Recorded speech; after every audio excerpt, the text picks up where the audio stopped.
Bus యాత్ర అనేసి ఇప్పుడు ఏదో ప్రస్తావిస్తున్నారు. అంటే కాంగ్రెస్ పార్టీని గెలిపించడానికి బస్సు యాత్రనా? లేకుంటే కాంగ్రెస్ పార్టీని ఓడించడానికి బస్సు యాత్ర అంటే ఏం ఇప్పుడు చెప్తారు?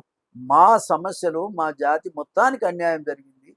మాకు 2 సీట్లు ఇవ్వాల్సిన చోట ఒక్క సీటు కూడా ఇవ్వలేదు. కాంగ్రెస్ పార్టీ ఈ రకమైన నిర్ణయం చేస్తే నష్టపోతుందని ఒక కాంగ్రెస్ వాదిగా కాంగ్రెస్లో ఉన్నాను కాబట్టి ఆ పార్టీని కాపాడుకునే ప్రయత్నం, సోనియా గాంధీ, రాహుల్ గాంధీ నాయకత్వాన్ని నిలబెట్టే ప్రయత్నంలో నేను మాట్లాడుతున్నాను. అంతవరకే పరిమితం తప్ప మిగతా అన్ని ఏం అవసరం సార్ అవన్నీ.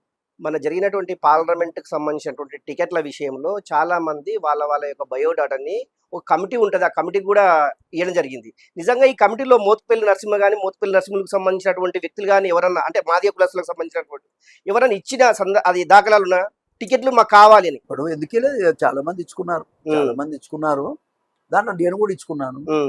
సరే వాళ్ళు ఇస్తే ఓకే, ఇవ్వకుంటే కూడా ఓకే అని చెప్పాను. నేను ప్రెస్‌లో చెప్పా అక్కడనే. ఓకే. వాళ్ళు ఇవ్వలేదు, నేనేం మాట్లాడలేదు. ఎప్పుడో చెప్పానా నేను ఓకే. నాకు ఇవ్వలేదు టికెట్ అని ఇక్కడ నిరసన చెప్పానా అని చెప్పలేదే. నేను పోతే పోయింది, వస్తే వస్తే పని చేద్దాం, లేదంటే కూడా ఇట్స్ ఆల్ రైట్. ఎవరికో ఒకరికి వస్తుంది కదా పేదవాడికి అనే అభిప్రాయం తప్ప నాకు ఇవ్వాల కూడా నాకు ఏ అవకాశం ఇవ్వాల్సిన అవసరం లేదు. నా జాతికి ఇస్తే చాలనే నేను మాట్లాడతాను. మాదిగలకు చట్టసభల్లో రిజర్వేషన్లు కలిపియడానికి నేను సపోర్ట్ చేస్తా అనేసి రాష్ట్ర ముఖ్యమంత్రి ఉన్నటువంటి రేవంత్ రెడ్డి చాలా సందర్భాల్లో చెప్పారు. నిజంగా మాదిగలకు కానీ అంటే ఈ ఉపకులాలకు సంబంధించినటువంటి వాళ్ళకు ఎక్కడ వ్యతిరేకంగా మేము మాట్లాడలేదు అనేది స్పష్టంగా చేసిండ్రు ఇంతకుముందు. దాన్ని కూడా మీరు సమర్థించారు. నిజంగా ఇప్పుడు ఈ యొక్క దీక్ష చేయవలసిన అవసరము అంటే ఓన్లీ చట్టసభల్లోనే మాదిగలకు రిజర్వేషన్లు కల్పియాలన్నా లేకుంటే ఓన్లీ పార్లమెంట్‌కి సంబంధించినటువంటి టికెట్ల కోసం ఈ పోరాటం? అవునబ్బా, ఆ. చట్టసభలు అంటే ఏంటి? మాదిగలకి చట్టసభలలో అవకాశం ఇవ్వాలి. దాంట్లో భాగమే పార్లమెంటు ఎన్నికలు. పోయిన అసెంబ్లీ ఎన్నికలలో కూడా మాదిగలకు రేషియో ప్రకారం ఇవ్వలేదు. పోగా సరే అది కొత్త గవర్నమెంట్ వచ్చింది, సరే నడుస్తా ఉంది. దాని గురించి ఎవరో క్వశ్చన్ కూడా చేయలేదు. ఓకే. ఎందుకంటే గవర్నమెంట్ తేవాలనే అభిప్రాయంలో ఉన్నాం తప్ప ఈ ఆలోచన లేదు. ఇవాళ మొత్తంగానే మమ్మల్ని రాజకీయాలను దూరం చేసి మా జాతికి రాబోయే కాలంలో ఏది ఇవ్వకున్నటువంటి సాంప్రదాయాన్ని కొనసాగిస్తానంటే అది ఏ రకంగా న్యాయం? మీరే చెప్పండి. అది మంచి పద్ధతి కాదు. కాబట్టే ఇవాళ దీక్ష చేశాను. కాబట్టే రేపు పొద్దున వాళ్ళు పిలిచి మాట్లాడితే ఓకే. నేను పార్టీ మనిషిని, ముఖ్యమంత్రి గారు పిలిస్తే పోతా. నేను పోనని చెప్తలేను కదా, నేను పోతా. నేను నాతో పాటు మాదిగ నాయకులందరినీ పిలవండి, ఖచ్చితంగా మాట్లాడదాం, పరిష్కారం కూడా చేద్దాం, పార్టీని గెలిపించుకుందాం. నిజంగా ముఖ్యమంత్రి గారు నాకు అపాయింట్మెంట్ ఇవ్వలేదనేసి ఒక 2 సందర్భాలు అన్నట్టు నువ్వు కూడా చెప్తాను, నీకు కూడా చెప్తున్నా, నాకు అపాయింట్మెంట్ ఇవ్వలేదు. అసలు రీజన్ ఏమై ఉండొచ్చు? ఎందుకు ఇస్తారు? ఎందుకు రీజన్? ఈ ఇష్యూ మాట్లాడడానికి ఇష్టం లేదు. మాదిగల ఇష్యూ మాట్లాడడానికి మేము మాట్లాడేది ఏంటో ఆయన తెలుసు కదా. నేను నరేందర్ రెడ్డి కూడా చెప్పినా కదా. కాబట్టి తర్వాత నేను ఈయనకు కూడా చెప్పిన, ఎవరు మన Mahesh Goud working president MLC గారు, ఆయన కూడా చెప్పిన పాపం ఇష్యూ ఏమిటంటే వాళ్ళకి మాదిగల ఇష్యూ మాట్లాడడానికి సిద్ధంగా లేదు. అందుకనే నాకు అపాయింట్మెంట్. ఒకవేళ రేపు పొద్దుగాల ముఖ్యమంత్రి సీఎం ఆఫీస్ నుంచి అపాయింట్మెంట్ వచ్చేసి మోత్కుపల్లి నరసింహ గారు పిలువంటే వెళ్తారు, పోతాను. నేను ఏమడుగుతారు? ఏమడిగేది నీకు అర్థమైతే లేదా?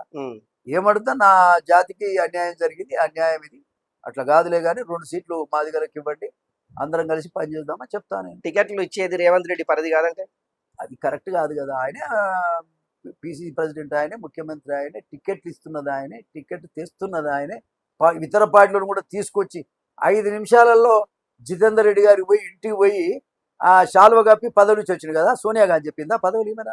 చెప్పలేదు కదా. అంటే దళితులు అనేసి ఇప్పుడు నేను రేవంత్ రెడ్డి గారే ముఖ్యమంత్రి అవుతాడు నా తమ్ముడు అని చెప్తే కనీసం థ్యాంక్స్ కూడా చెప్పలేదు కదా. నాకు థ్యాంక్స్ అన్న అని మాట కూడా రాలేదు కదా. అంటే రెడ్డి కులస్తుల ఇండ్ల కాడికి ముఖ్యమంత్రి పోతుంది కానీ దళితుల కుటుంబాలకు సంబంధించినటువంటి ఇండ్ల కాడికి ఇంతవరకు ముఖ్యమంత్రి వెళ్ళలేదు అనేసి మీ వర్షం. ఇక్కడ మనం గమనించవలసింది అతని మెంటల్ గా ఆయన ఎట్లా ఉన్నాడు, ఆయన మెంటల్ సెటప్ ఎట్లా ఉందని ఇప్పుడు అర్థమవుతుంది కదా. అంతకుముందు తెలియదు కదా.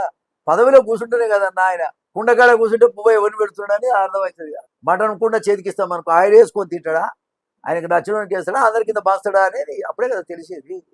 కాబట్టి ఇప్పుడు అర్థమవుతా ఉంది ఆయన మెంటల్ గా ఆయన ఏ రకంగా ఫిట్టింగ్ ఉంది, ఏ రకంగా ఆలోచన చేస్తుండ అనేది ఇప్పుడు అర్థమవుతాం. కాబట్టి అది మార్చుకుంటే మంచి లీడర్గా, ముఖ్యమంత్రిగా వారు మార్చుకోవాలని మాత్రమే నేను విజ్ఞప్తి చేస్తున్నా.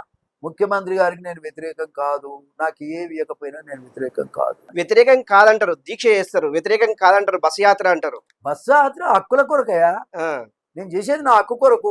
ఏనంటే హక్కు కొరకు పోరాడు ఇస్తానంటే నేను ఎందుకు పోతా? రేపు పొద్దుగాల మోత్కుపల్లి నరసింహ గారు బస్ యాత్ర చేశారు. పార్లమెంటు సీటుకి సంబంధించినటువంటి కాంగ్రెస్ పార్టీ 0, అది ఓడిపోయింది. ఎందుకంటే మీ హక్కుల కోసం పోరాడుతుంటే దళిత వర్గాలకు సంబంధించినటువంటి ఓట్లు. దాని బాధ్యులు ఎవరు? దాని బాధ్యులు ఎవరు అవుతారు? అప్పుడు రేవంత్ రెడ్డి గారు అవుతారు. అప్పుడు తర్వాత దాన్ని మేమేం చేయగలుగుతాం? ఉమ్, తను చచ్చే మందు అయితే ఎవరు తినరు కదా సార్. మరి నా జాతి చచ్చే మందు తినలేం కదా మేము, అది చేయలేము.